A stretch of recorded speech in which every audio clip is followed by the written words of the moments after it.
Good evening here in the United States, and good morning in Burma, Arakan, and Thailand. Welcome to Arakan Today discussion table of Arakkha Media. Who are joining with us for this discussion today are Mr. Robertson, Mr. P. Robertson, Deputy Director of Human Rights Watch for Asian Division, Mrs. Htet Naing, researcher and member of Arakan CSO Network, and Thein, Vice President of Arakan American Community, and Nwe U, a member of and also a co-founder of International Campaign for Arakan. Welcome to Arakan Today. The first question goes to Htet Naing. Htet Naing, as someone living in Burma or Arakan now, what can you tell us about the current situation in state of Arakan or Rakhine? Firstly, thanks for inviting us to this talk as a Arakan CSO Network representative. So yeah, thanks for asking that question. So I will divide to some categories related with what is going on the ground in Arakan right now. So the first thing is that about COVID. In the whole Rakhine, it's already 959 cases confirmed according to the evening update yesterday. So there is no fake. Actually, it's really happening. COVID-19 is really happening in Rakhine. So in the whole country of Myanmar, 5,263 cases. So Rakhine or Arakan, our Arakan state is standing in the second place in which COVID positive cases are confirmed. So the whole state is under lockdown and the transportation block, practicing stay-at-home policy. So I would like to mention here that COVID is not a joke or a fake. It's real. It's really happening. So we are suffering. Our people are suffering its consequences on the ground. I'm confident to say that it's really happening because our relatives and friends are in the quarantine centers, positive confirmed, and we have a relationship with particular township hospital authorities. So they are not lying about it. So it's really happening. So on the other hand, the social and economic impact to grassroots level people will be getting worse day by day very soon. If the government keeps going their management this way, locking everything, and not providing systematic visit needs support to the people. So that is related with COVID situation. So another thing is internet shutdown. So people already know that it has been over 1 year that seven townships in Arakan and Balawa from Shin State is under internet shutdown for over 1 year, and we don't have. It's no doubt that over 1 million people living in those areas don't have access to information, and they don't know how to stay in COVID guidelines, especially in very crowded small rooms who are living in IDP camps, very crowded small rooms, So our CSO have a big concern about that and raising our voices for almost over a year to restore the internet back in every area, and so according to the latest update from official news of like BBC, RFA, and also local grassroots level CSO, so it's confirmed that over 2,200 2,200, how can I say, 200, over 2,000, no, it's 220,000, yes, 220,000 IDPs in 11 townships of Arakan. You know, there are 17 townships in Arakan, so IDPs are overrun in 11 townships of Arakan.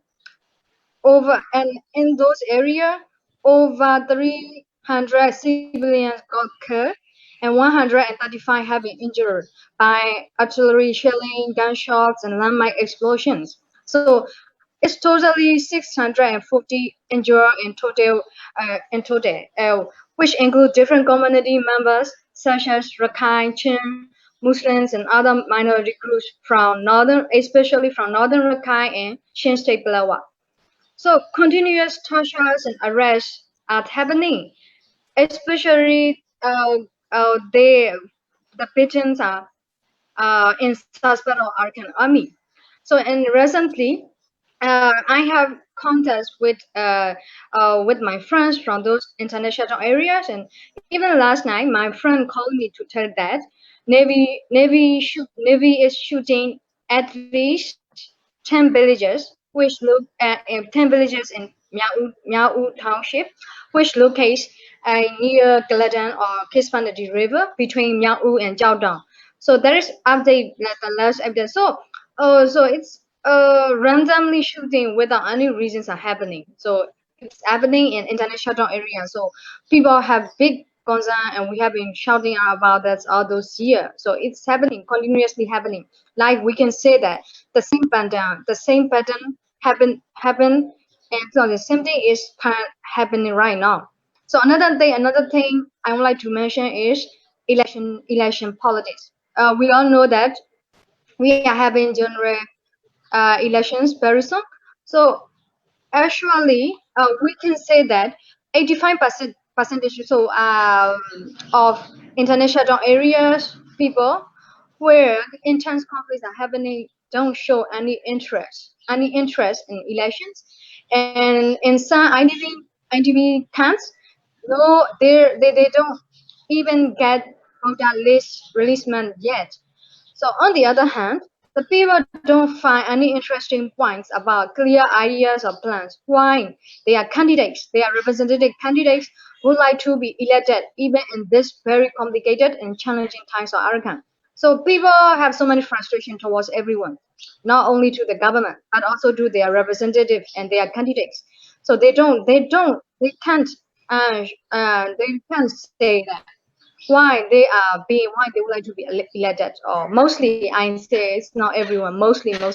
So that's why people feel hopeless and they don't show any interest to election. So another one is humanitarian aid. uh, so the aid to those ITV camps, the aid from CSO, civil society organizations, government, and international aid groups is going to officially recognize ITVs only. So some camps are not officially recognized by the government. If those camps are very far away with very limited transportation and information access.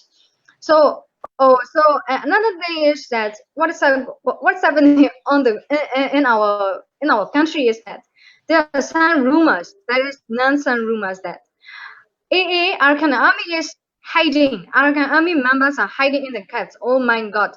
Please don't accept the rumors, those nonsense rumors. How could the armed struggle groups hide in the camps where people are starving and no regular food to eat? You know, so please don't accept that kind of rumors.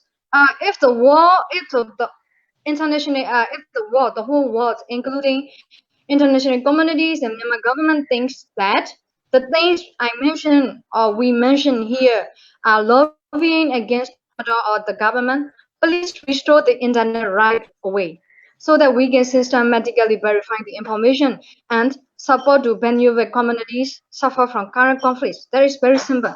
We are not lobbying against anyone. We are telling the truth. So because it's not like that we are just shouting out or raising our voices online or doing protesting. It's not like that. We we try to engaged with the government for so many times. We Arakan CSO network, which included over 300 CSO from Arakan State, give open letter to president and state councilor office directly emailing. So, but we got neglected, no engagement at all. So, I'm so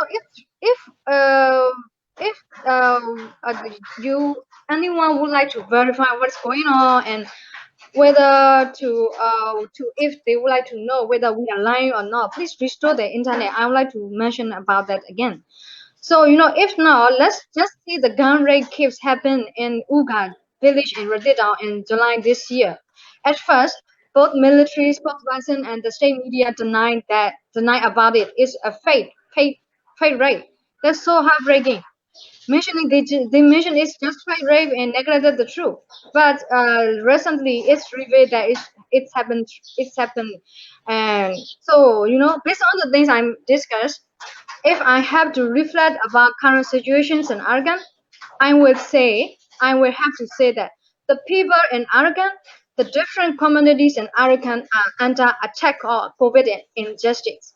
We are under attack of COVID and injustice. So the people will never forget about the history from the bottom of their hearts. So that is I would like to mention what's going on related with what's going on the ground. Thank you. Thank you very much. So, Mr. Robertson, so what is Human Rights Watch's view on the current situation of the state of Arakan or Rakhine now? Well, good morning from Bangkok, and good evening to all of you in the US. Thank you for giving us the opportunity to speak with you about the very difficult and rapidly worsening human rights situation in Rakhine State. As Htet just explained, the situation in Rakhine State is very dire. For many of your audience, actually, who may have family or loved ones in Rakhine State, I'm not telling you anything you don't already know. There are now approximately 200,000 internally displaced persons who are ethnic Rakhine in the state. Many of them have fled their homes to get away from fighting, or because they fear Tatmadaw retaliation in areas and villages where the army claims the Arakan army is active. And they're living in a very difficult situation. They're living in makeshift accommodations, often informal IDP camps like local Buddhist monasteries or with relatives in other towns. And critically, as the previous speaker just mentioned, many of those IDPs are not official IDPs. They're not being recognized. They're not being provided with support and assistance. This is a major problem. And of course, it is the rainy season. It's the worst time of the year to be out of your home. And we've seen the photos of the flooding of the IDP camps and the situations of issues of sanitation, lack of potable water, issues of basic food and other supplies. All of this has become very much harder. Access to healthcare is another big issue. And the spread of COVID-19 is the last thing Rakhine State needed. But, this is now happening. There is a lockdown, and that has compounded the sense of isolation that has also occurred because of the internet shutdown. And it's important to recognize also that the pandemic is not only hitting the Rakhine people, but it's also hit many of the humanitarians, the UN agencies and the NGOs that were providing assistance and support for both the Rakhine and the Rohingya communities. Over 600 of those humanitarians are now in quarantine rather than out doing their jobs. The biggest problem, of course, is also that we don't know what's going on because of the internet blackout. This has now gone on for more than a year. It's the longest blackout that we've seen worldwide. And it makes the situation much harder through barriers to communication, harder to receive information about COVID-19 or many other things. It's more difficult to provide updates about rights abuses, humanitarian emergencies. The whole networks don't function. People can't get information out to people that can help, or for people like humanitarians and other groups to get information to people. So this is the day-to-day impacts of this are absolutely huge. Now, people have asked, why is the international community not paying more attention to what's going on in Rakhine State? And I would say that it's important to recognize that the internet ban has been very effective. It is preventing information about human rights abuses and humanitarian emergencies from coming out. And there's also, of course, the travel restrictions that the government has imposed on international people going into these areas, and now also the COVID-19 travel restrictions. And this makes it very difficult to do research and get information that's needed to come out with comprehensive critiques of the human rights situation in Rakhine State. You know, you've asked whether Human Rights Watch is monitoring these human rights violations. The answer is, of course, yes. But we also need to be able to go into these areas or be able to talk to people regularly in those areas to verify violations. And that's hard when we can't even visit the area or even regularly communicate with people in areas where the conflicts are taking place. You know, we need to be able to get information and be able to verify it. You know, even, you know, the targeting has gone against the media outlets. So, you know, we've seen the actions against, you know, Ong Mam U, you know, who's the chief editor of the Development Media Group. You know, he's being charged with the Unlawful Associations Act. And more of that, they've also, the authorities have blocked access to the outlet's English and Burmese language web pages since March. And they have refused to act on the application of the DMG to renew its publishing license. And, you know, Naranjara News is also facing blocks on its website. So, you know, there seems to be a conscious effort by the Myanmar government to try to keep Rakhine State as isolated as possible, to keep it in the dark, out of the news, away from the international community. And that is one of the major problems we're seeing in terms of getting more attention on the rapidly worsening human rights situation in Rakhine State. I would also add that, you know, what we see taking place there is the kind of things that we've seen in other places in Myanmar in the past. You know, what the Tatmadaw are doing in Rakhine is very familiar to anyone who's watched how this army has behaved over the decades.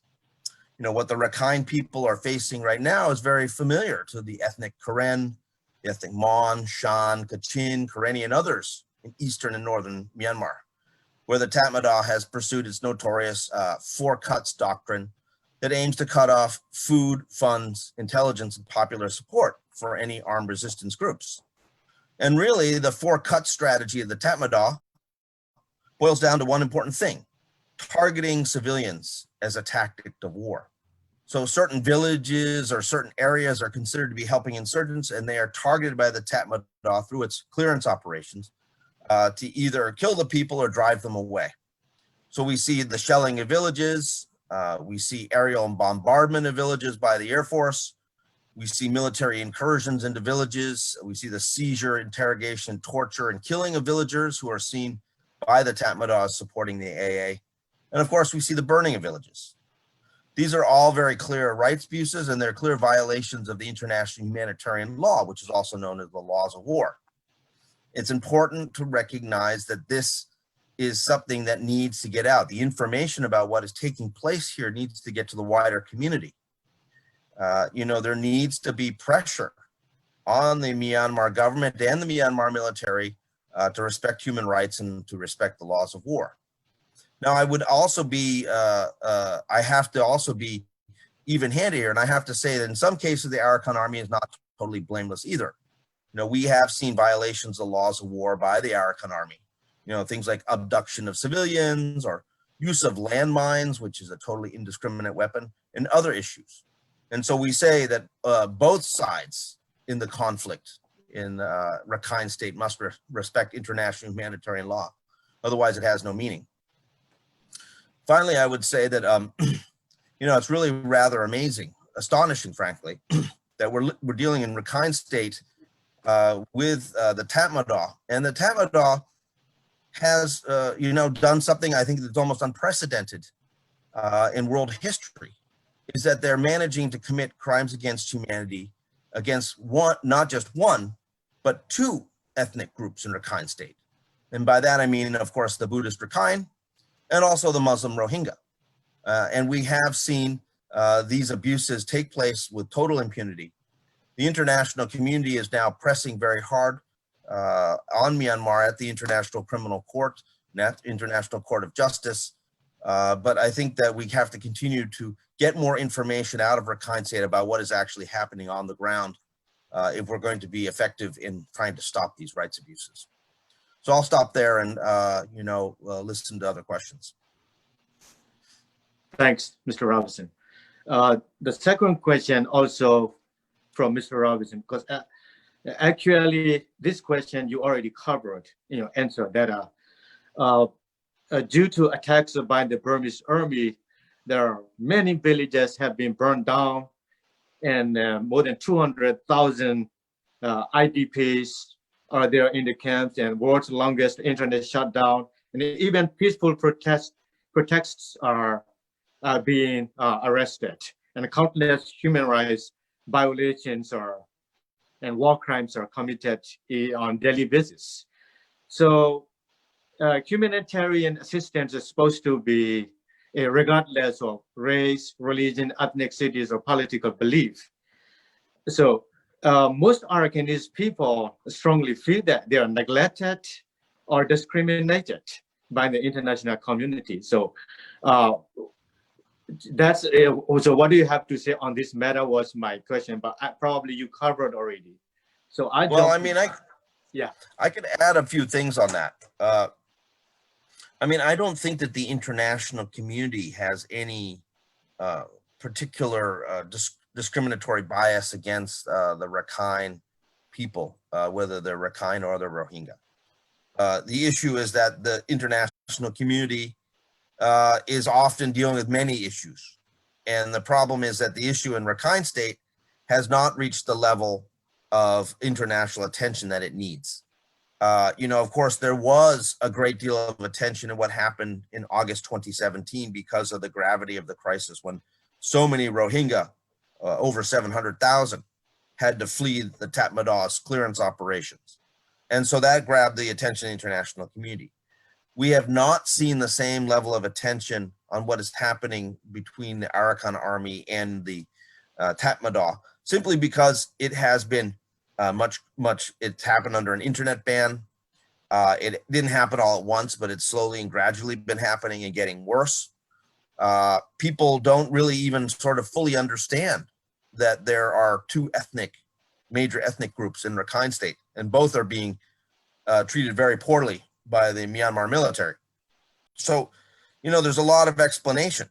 But I will say that, for instance, earlier this month in New York at the UN Security Council, there was a private session where the UN Secretary General's Special Envoy on Myanmar and a representative of the High Commissioner for Human Rights and others gave a private briefing to the UN Security Council at the request of the UN Security Council. So there was a vote to hold this, behind closed doors. Unfortunately, we were arguing there should be a public session, but they didn't agree to get updates about the situation. Not many countries get a meeting at the UN Security Council about their situation. And certainly a big part of that is about what is happening in Rakhine State. I think most people would believe that the situation in Rakhine State needs urgent attention, but they don't know what to do. And that's the reality of it. I think even if you talk to the diplomats in Yangon or the UN agencies, they throw their hands up in the air because they're dealing with a Myanmar military that doesn't listen to anybody. And so my view is that we need to increase the pressure on both the government and the military to respect human rights. And if they don't want to do that, then we have to raise the costs in terms of action against the government and the military. Otherwise, we will continue to be facing a difficult situation where we don't get enough attention and we don't get enough solutions to try to make the lives of the people in Rakhine State better. Thank you very much. So the next question also from 210. What can you tell us about the healthcare and education for those Arakanese or Rakhine children for now? What is exactly happening there right now? Thank you. Thanks for asking that question also. So if we have to mention healthcare system in our state, so let alone in the international areas, even in capital city like Sydney, so many needs and insufficient infrastructure and resources to give healthcare services to civilians. So recently, our Arakan CSO network did collaboration with Accountable Actions for Arakan AAA group. Also, we collaborated to conduct quarantine center assessment, which explores the perception and the experiences of local people in 17 townships in Arakan state, related with COVID response and prevention plan of the government. So the findings are all sadly about health insufficient medical resources and infrastructure, the weak collaboration of the government with local CSOs, and lack of accountability for the COVID prevention plan. So the people who have been to our state knows that how infrastructure and public services are very weak in every sector in our state as the second poorest state in the Myanmar. So, we all can imagine how we have been struggling with healthcare system and COVID situation. Not enough resources, not enough PPE, clothes, masks, gloves, everything.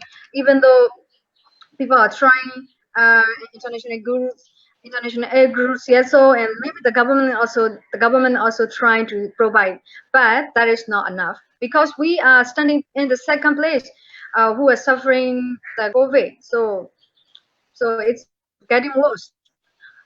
So for the education part, as we all know, we had to close every school and university at the moment in the whole country because of COVID-19.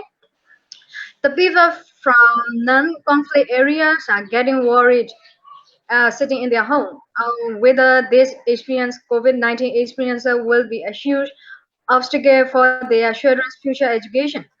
Some rich communities can afford private online classes, and they are studying. Their study is not stopping. That is not their fault. That is their rights to study, to continue their study. But here in our state, even before armed conflict, there are schools in which school infrastructure are only around 20 feet wide for 50 students with very weak bamboo walls. So I grew up learning at that kind of school in my village in Jiangsu State, Jiangsu Township when I was a child. So sometimes, we can see our school teachers because they never come to the schools because of so many reasons like insecure transportation through the river and muddy roads. So thanks God, I was lucky enough to have good teachers who took their responsibility as teachers. And here I'm past my visit primary school, secondary school, and I have a chance to continue my study. But for many townships, it's still happening. It's still happening. I'm not.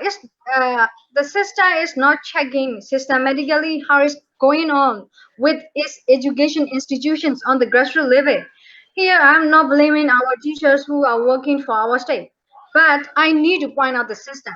We even have so many experiences like we lost the lives of our children and teacher in the river when they were on the way to school with a very small boat and drowned in the river. We have that kind of experiences like every year. As the deputy director of Human Rights mentioned, our state is very flooded in every rainy season. I have a question here to the government. Where is the money from our state, which goes through so many mega projects, especially from my township, Jiaopu, which is giving over half of the income of the country. So let's go back to the current education as a situation of our states, our students and children. After the intense conflict, there are some students who die on their way back to home from their schools, shot by large weapons. Their schools now in the fire, their home lost, and you can imagine how will be the situation our children's education in those over 342 children under the age of 18 included. died. They have died since December 2018. That alone, the education. I don't know how they will be imagining for their next meal, next food in their IDP camps. Both the state and union government have the full responsibility to take care of the education access of our children. If they don't have enough capacity and if they are having so many limitations, our CSOs and international community should be there. International humanitarian aid groups should be there, together with CSO, together with government, there to support our children's education and humanitarian access to the all, all, all communities who are suffer from those armed conflicts. Thank you. Thank you very much. So the next question also from Mr. Robertson. Human Rights Watch is now monitoring these human rights violations. So according to your mention before, that Human Rights Watch is totally monitoring on this violation, we clearly see about that. So is there any way to protect these innocent lives from this kind of crimes against humanity? So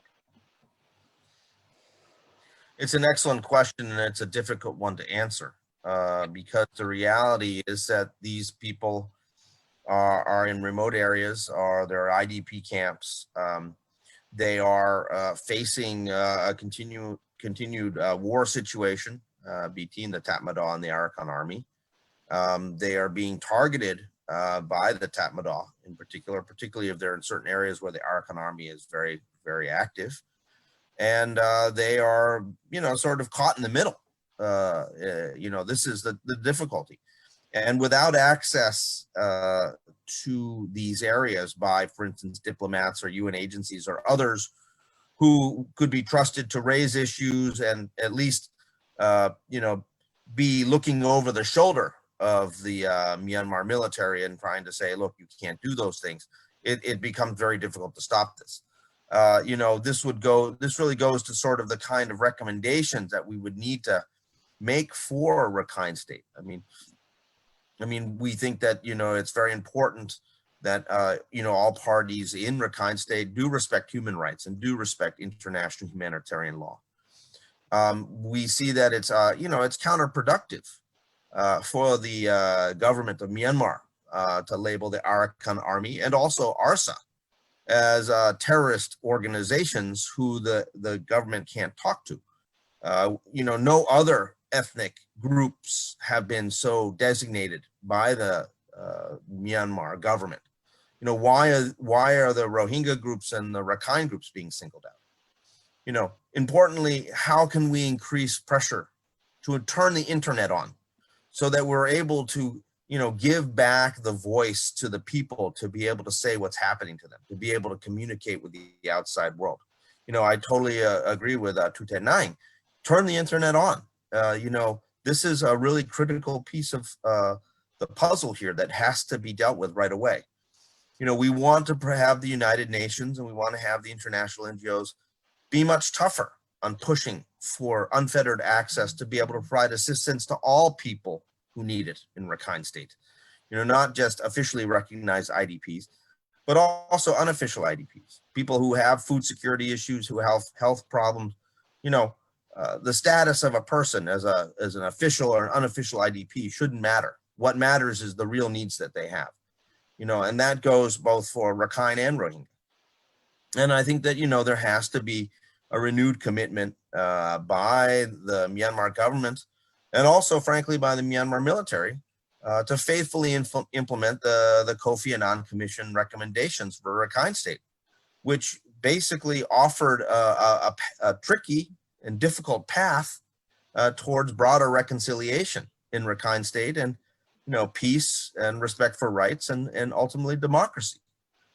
So, there's a long way to get back to a place where, we're making progress. But I think all those things that I've just mentioned are critical, if we are going to see respect for human rights take hold and for the people of Rakhine State to feel that they're being protected and cared for in a way that is commiserate with their human rights.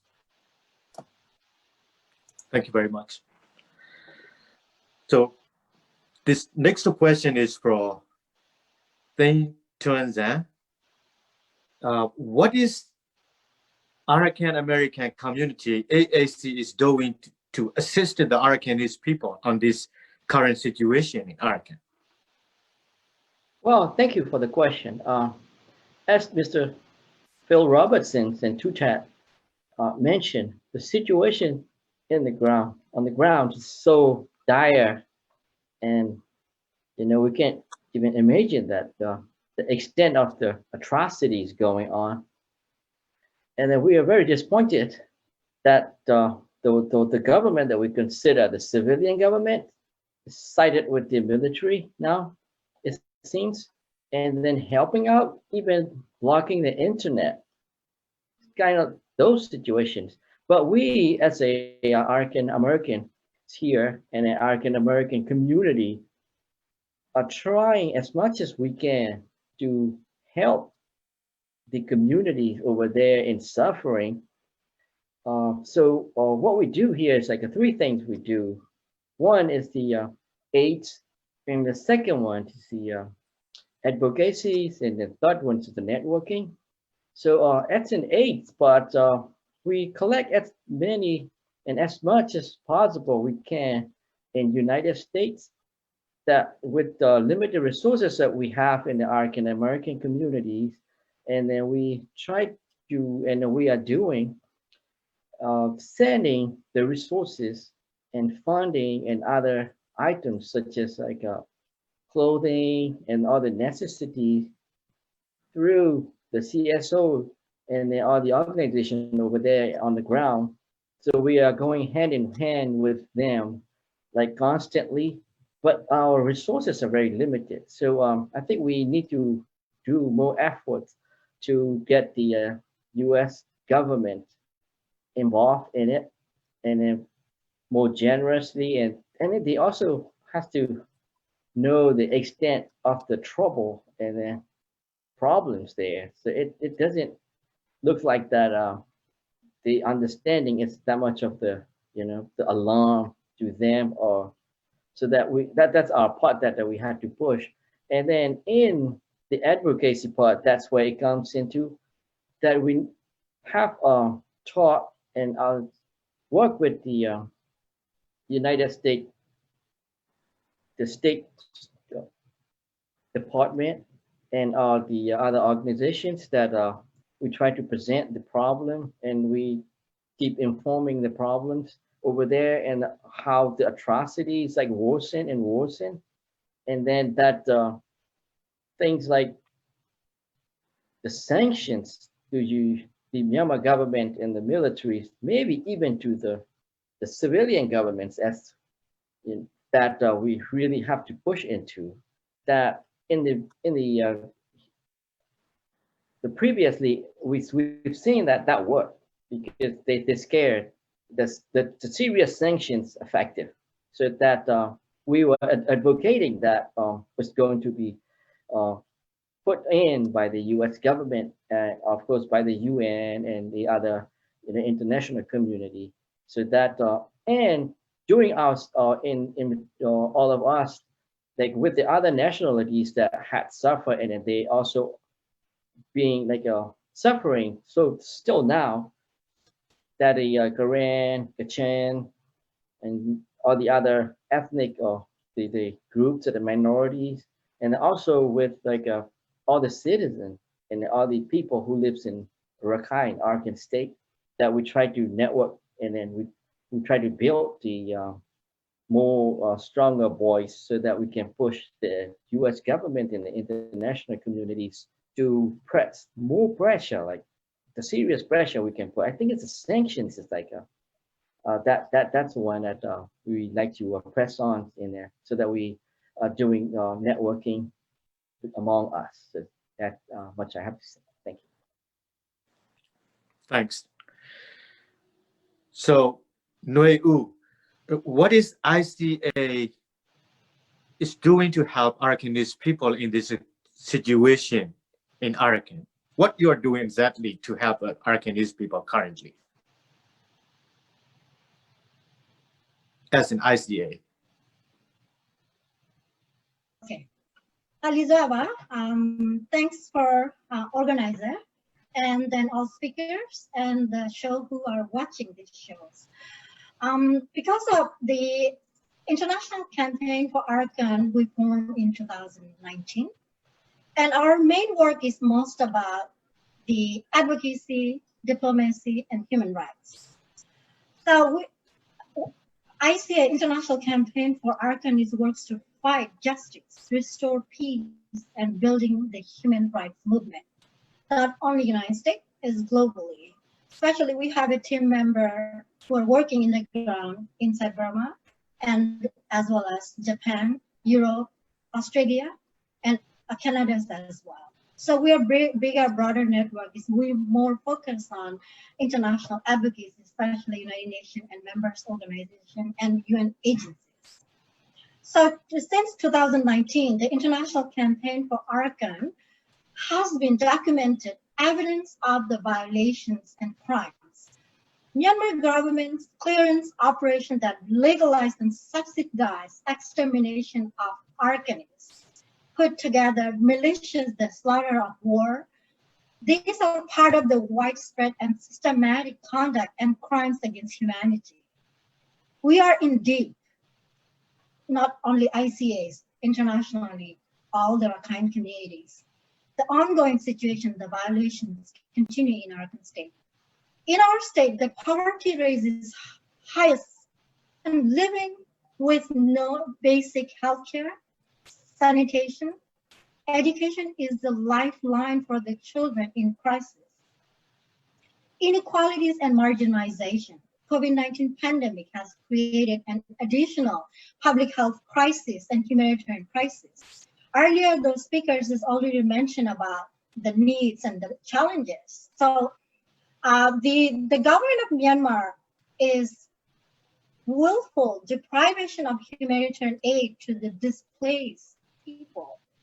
I want to go through the question is whether humanitarian relief needs to wait for political settlement. I'm going to venture not only a little bit about the beyond the humanitarian perspective in suggestion. Let us talk about the racial microaggression and marginalization people are facing in our Rakhine state or Arakan state. First, often you see that people are faced racist systematic discrimination and abuses. It is not only today, it is ongoing. Many generations Arakanese are facing.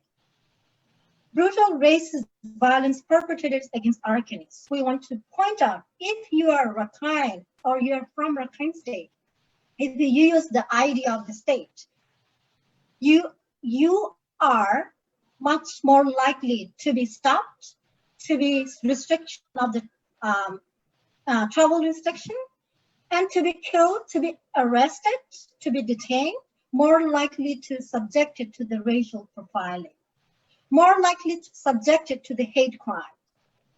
They are blaming all Arakanese are Arakan army.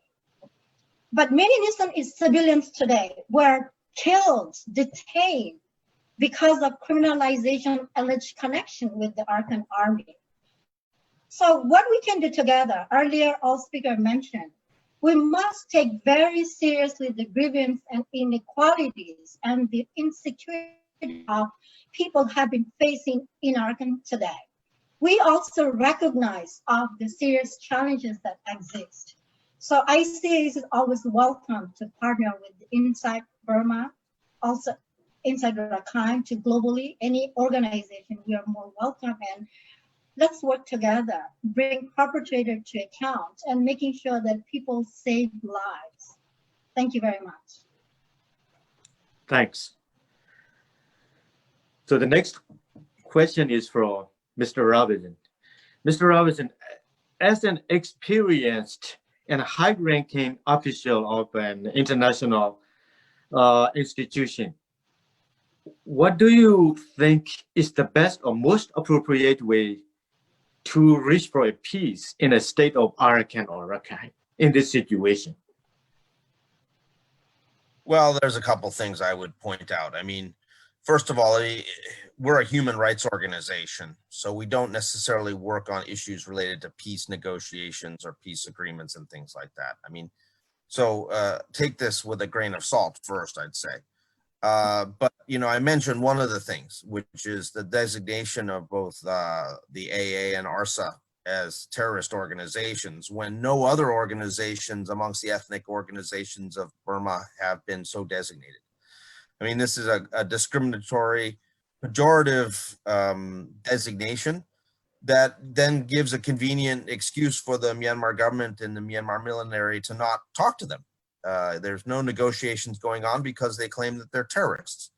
But it was a unilateral designation as terrorist, bereft of any sort of significant evidence that would prove that. And once again, we see, you know, the use of terrorist rhetoric being misused by the Myanmar military to, you know, label their enemies with the worst possible thing that they can, which is terrorism. So that's point one.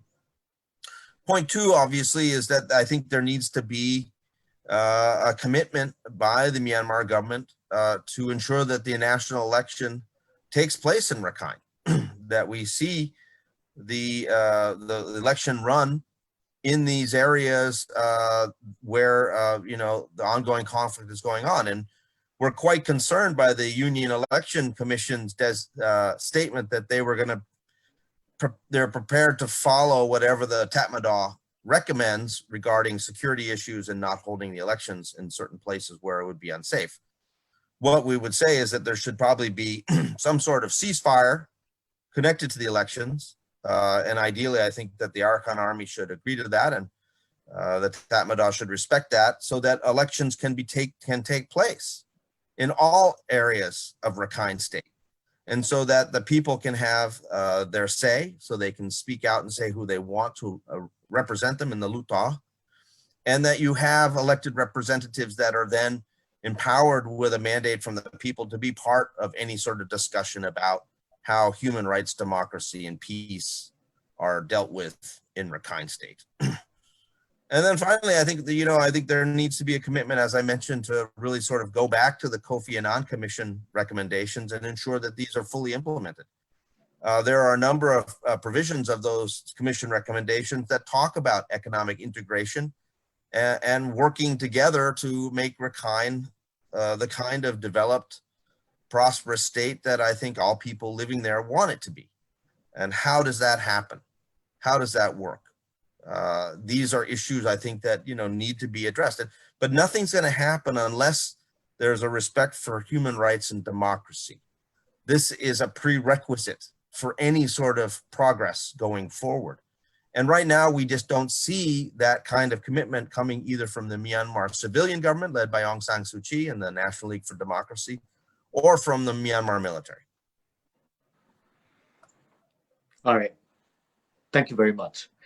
And yeah, Arakan Army was designated as a terrorist organization in 2019 by Burmese government or military. So I once in a press conference, I have mentioned that in Washington, D.C., that if 2019 is 1775, all Americans will be designated as terrorists and George Washington could be terrorist leader. Anyway, my next question goes to Nwe. What do you think is a good course of action for Arakan, or what's your final recommendation? Yes, thank you. Thanks for asking. The answer is whenever what happened challenges in not only Rakhine State as a human rights activist globally, what we see as a global family, we are accountable, the human security global leaders. Every human being is accountable to making sure that protects civilians.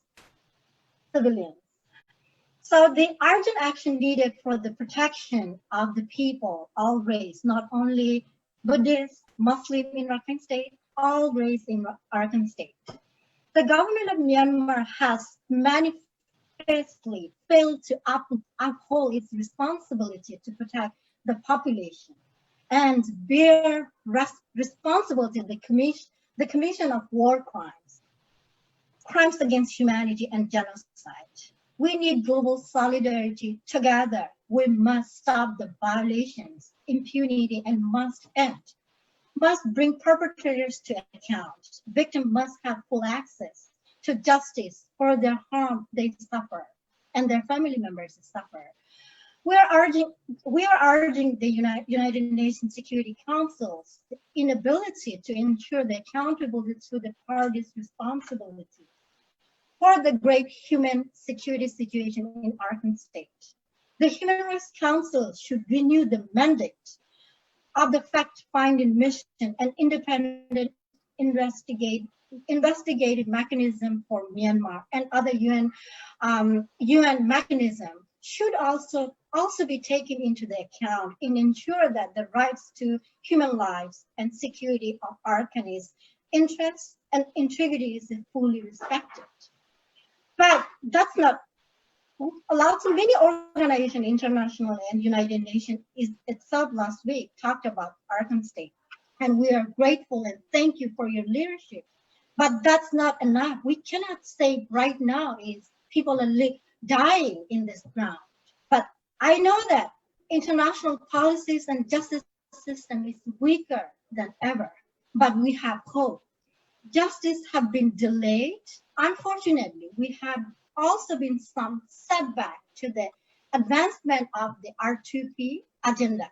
The failure of the international communities to take timely and divisive action leave people life at risk, not only Rakhine State, globally. We are thankful the United Nations High Commissioner for Human Rights, on September 14, her quote at opening at the 45th the Human Rights Council in Geneva say that targeted and indiscriminate attack on civilians in Rakhine and Chin State may amount to the war crimes against humanity. International communities, they are trying their best, but the January 2019, I think January 2020, ICJ's ordered Myanmar to comply with the 4 provisional measures to prevent genocide acts and report on compliance with these measures. But after the decision, people are dying. About 300 or 400 people die after those decisions because of when justice delayed. After justice delayed, that means we cannot save lives on time. So that's the reason why we're asking international communities, let's act on and right now. So I have some recommendation to the Myanmar government. Always we talked about, we had a lot of press release statements, sending emails throughout the country, across the globe. We are also continuing this conversation. We are demanding the Myanmar government to nationwide ceasefire and immediate cessation of the war in Arakan and Chin State. Nationwide ceasefire is very important, not making sure that no one is left behind in the political table, at the political table. Other hand, there is an urgent humanitarian needs access to IDPs. Myanmar government is blocking. They are restricting not only humanitarian aid, also there are violation of international humanitarian law. So please, Myanmar government, open access to humanitarian access to IDPs. Also, other speakers mentioned about the internet ban. But there is a violation and mass killings in Rakhine State every day. We are documenting every day. The blocking internet access is closing the eyes to other people. Please open the internet access to people, not only in Pew State, the township in Rakhine State, both Chin and Rakhine State, Arakan State. And also, we have been documented the report, many students, many young generation innocent civilians were arbitrarily arrested and detained and tortured and died in military custody. Please stop those violations. Myanmar government is accountable for those violations, not only military. So there's worldwide people talking about Myanmar military. Government is accountable. Government is allowed that happen, and government is silenced. So we know that justice is too long, but as the international communities, we stand stronger. Let's save lives, and Arakanese lives matter too. Thank you very much. Thank you. So, Mr. Robertson, finally, do you have any closing statements or other recommendations for the human rights violations in state of Arakan or Rakhine? Thank you. I mean, I think that I mentioned a number of these things, but I think that the real key is that there needs to be a concerted effort to turn the internet back on, to turn the lights on about what is happening in Rakhine State. This is critical. You know, when you talk about what the internet means there, it means not only organizations being able to provide things like public health information on COVID-19 to the wider population in Rakhine State, which is very important now because you do have an outbreak there that is very worrisome and something that, you know, the top levels of the Myanmar government are now taking action on. You know, they should be turning the internet on. They should be providing information to people via their mobile phones about how to prevent COVID, how to take precautions, how to do all these things. You know, that's the most effective way to communicate to people is through those phones that people are carrying around with them every day. You know, people are looking at their phones all the time. This is the way to communicate. But it's also important because there are serious rights violations that are taking place in Rakhine State. And people need to be able to report those. They need to be able to provide information or groups like us and others about what is taking place so that, you know, the information gets out to the international community. You know, it's also important that people who are facing, for instance, food security issues or health crises and things like that, they be able to reach out and seek assistance. Again, that's why the internet is so important, to be able to get that information out to someone to request assistance. It's very telling that many of the NGOs said that when the internet went down, it became much more difficult for them to do their job because previously they had local staff who were in various different areas who were providing information about what was taking place, what assistance was needed. And all of a sudden that communication link is severed and it becomes much more difficult to communicate in a timely way what support people need. You know, there is an ongoing human rights and humanitarian crisis in Rakhine State, and these things need to be addressed. Without the support of the international community, without the support of the UN and the diplomats in Yangon and you know, other groups around the world focusing on this, I think that the situation will not improve. We need to be able to bring also not only encouragement, also sanctions and other things if the government and the military of Myanmar don't change their policies and they don't end these abuses against the Rakhine and the Rohingya people in Rakhine State. Thank you very much, Mr. Robertson, for sharing your insights with us here. So, 210-9, what do you think a good course of action for Arakan or your final recommendation could be?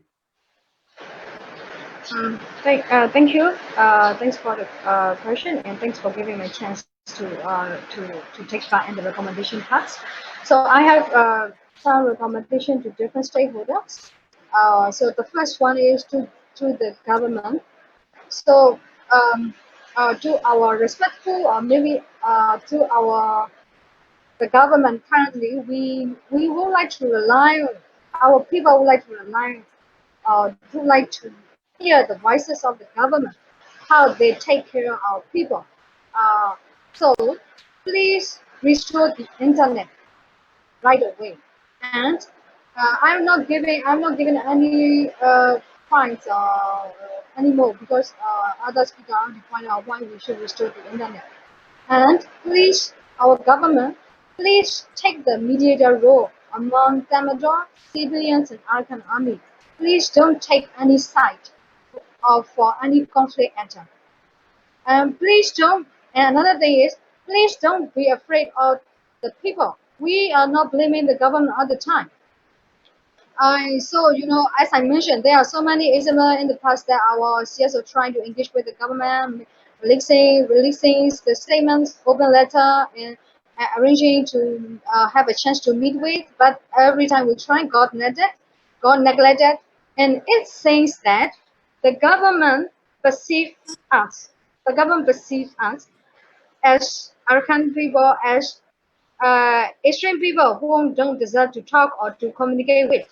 So we can go that way if we really want peace and justice in Arakan without consultation with the people. So please, don't be afraid of the people, and please please communicate with the people and engage with the people more. So another thing is that please negotiate with the Damajor and to please call urgent ceasefire with Arakan army. And please listen to the voices of the suffer communities and let the people involved in peace negotiation process. If the government really cares about our people's life and show real union spirit, please do a referendum or election, any special election, maybe referendum, to decide the future of Arakan. Our Arakan state's conflicts are so many unique and very challenging and complicated. Everyone knows that. We can go with very formal peace process. So let the Arakan people decide their fate. And sure, we need to negotiate with different communities from Arakan to know what kind of referendum or election we want to move forward. So another thing is, please consider about the development of human resource from IDP.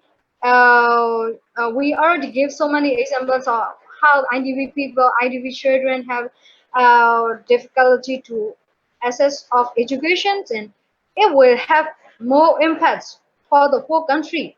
If one part of the country is very weak at development, and our state is going to be that way with so many intense violence.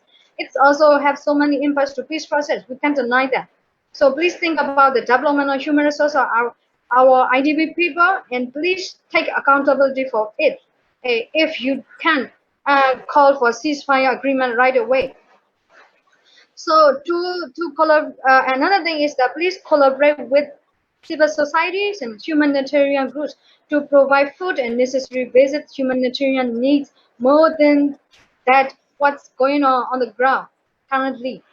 So another thing is that if the current formal peace process within the country is not relevant to our state at the moment, please try to establish peace and justice implementation department or maybe peace and justice committee, but which is not centralized by the government, but which will be independently led by civilian representatives elected and make legitimate platform to negotiate among different stakeholders to protect the most vulnerable communities who suffer from what's happening on the ground. Of course, we will need technical support and systematic implementation mechanism, and resources will be necessary to be provided by both government and international communities. But it shouldn't be influenced by anyone. Another recommendation is going to the Tamador. To the Tamador, the military from our country, please call urgent ceasefire with Arakan army right away. Please don't think that every innocent civilian is affiliated with Arakan army and stop targeting on innocent people's lives. Please don't think or treat our civilians as your enemies. We don't have any weapon to fight against you. We are so afraid of you, holding the guns around us. Please don't treat us as your enemies. So another thing is, please build a relationship with Arakan CSO if you really wish true federal democratic country or democratic federal country like you are always talking in the peace conference. We are hearing that you are talking about federal democratic country and going for the true democracy or like that. So please build relationship with Arakan CSO. So another thing is our people, I would like to give the message that our people are really ready to collaborate if you welcome us and if you really want true peace and for our true peace for our Arakan state. So another recommendation goes to Arakan Army. If Arakan Army has a dream how to go forward with our future, or if you perceive yourself as a hope for faith and self-determination for Arakan people, make the dream clear for every community in Arakan so that people don't get lost whether to end our lives under one party-led democratic election or where to go. Now, I'm saying all those words as a normal Arakan civilian. I am afraid that the military operation gets increased and we have to gain more innocent people's lives in the future. That is my sincere or simple concern. And another thing is that please talk or coordinate with the government and Tamil informally or formally, whatever you wish. Please communicate and please coordinate if there is a chance for a ceasefire agreement. And another recommendation goes to international community, especially to powerful and influential governments from Myanmar. So please try to engage with powerful stakeholders without taking any side, but consider the willingness and voices of the normal people of Arakan. Another thing is that please create advocacy where those main conflict actors can talk and bring the voices of the normal civilians as well to find solutions for the peace and development of Arakan, in which every community can live in human dignity without being discriminated or without being prejudiced by the rule policies. To support, please support and collaborate more with Arakan civil societies to understand real situations of our state. Another thing is that very important point is that please try to understand the history of Arakan state. Mostly, international communities frame that both Arakan people and Arakan army are mostly Buddhist people and asking questions. Why too big? And also the military, also Myanmar military is also Buddhist. And why two big Buddhist groups are fighting each other between Arakan army and Buddha-dominated governments or military? So I would say that they are writing narrative that way because they don't understand the history of Arakan state. Look at the history of Arakan. It's only about over 200 years that Burma and Arakan people lived together. But before the Burma king Bodopaya conquered Nyau kingdom, the last kingdom of Arakan kings and queens in 1784, it has been thousands of years that different communities in Arakan live peacefully and dignity. We would like the Arakan international communities and media to understand about it. If you don't care about our history and write as you think with your own opinion or perceptions, it will create more conflicts. Believe me, it will create more conflicts. So for international aid groups, the donor groups should realize to reduce some restrictions related with Arakan CSO, who are working hard under so many restrictions, risks, and limitations in the dramatically changing conflict state like Arakan. Please try not to get extra burden to our people if you really would like to help us in this challenging time. Let the local people lead the process and recognize the voices of the people, how they would like to move forward with their state. So please take care about that. Are you giving extra burden to our people, or you are really supporting or helping us? Please reflect about that. It's not like that I'm blaming here. I know the challenges of Arakan CSO because I'm closely working with CSOs on the ground.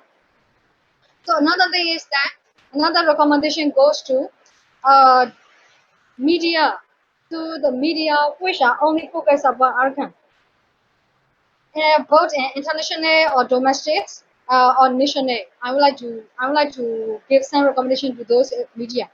If you would like to stay yourself as media, please be a professional media and study about what's media ethics and how to present in line with media rules and regulations. If you would like to establish an activist page, please feel free to go that way. But please don't mix two types of working nation in one place. It will be impactful to the ground people and it will also make the people who care about Arakan State confused. Which news to be trusted if a media is going deviated from what media means. So another thing is that to consult with local CSO, to consult with local Arakan people, especially to consider the voices from suffering communities about whatever they would like to do, which will be impactful for them. So thanks everyone for your huge concern for our Arakan State, and your effort to support us in different ways.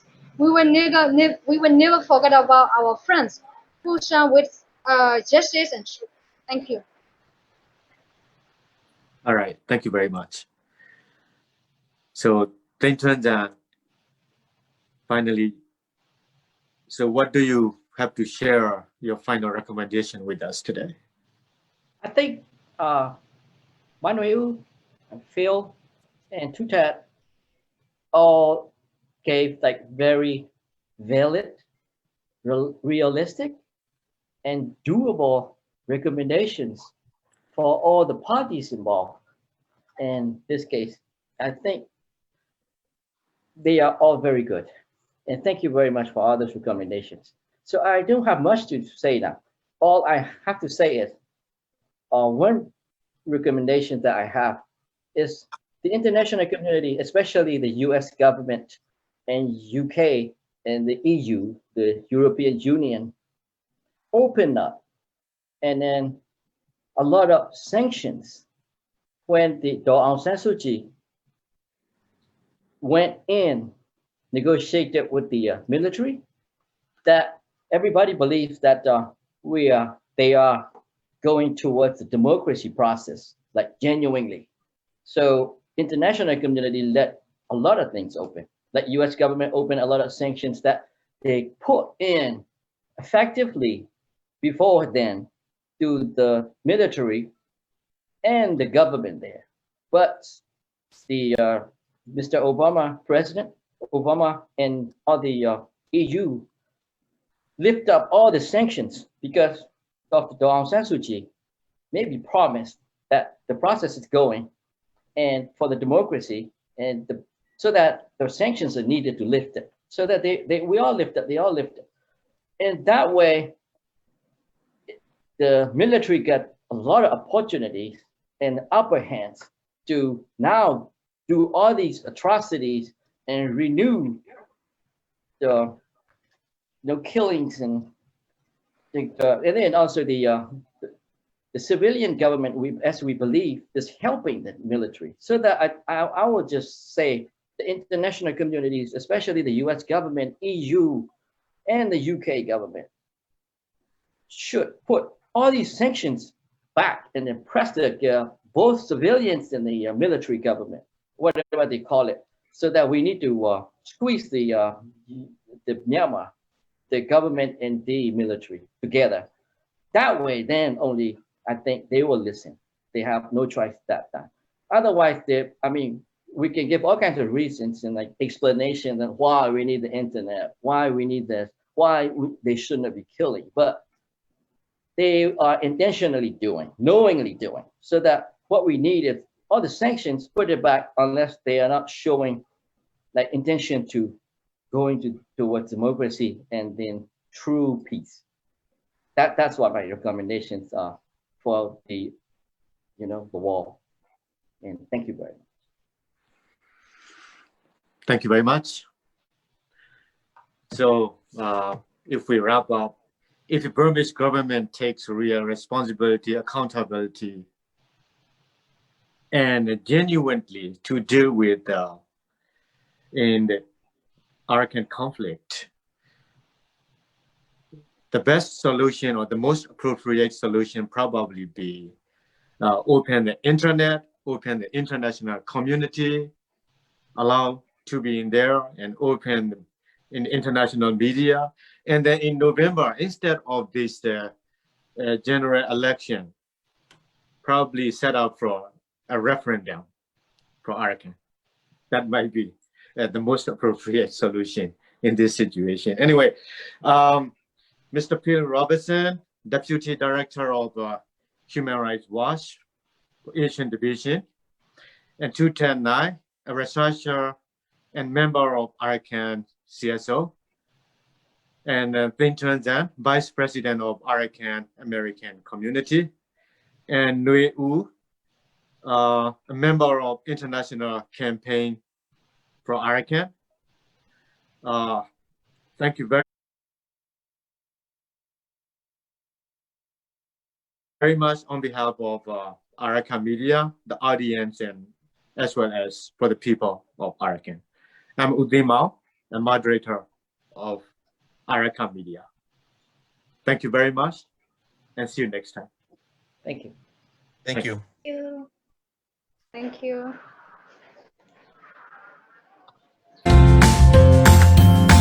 Mr. Robertson, Yes, thank you very, very much. of course. If something there's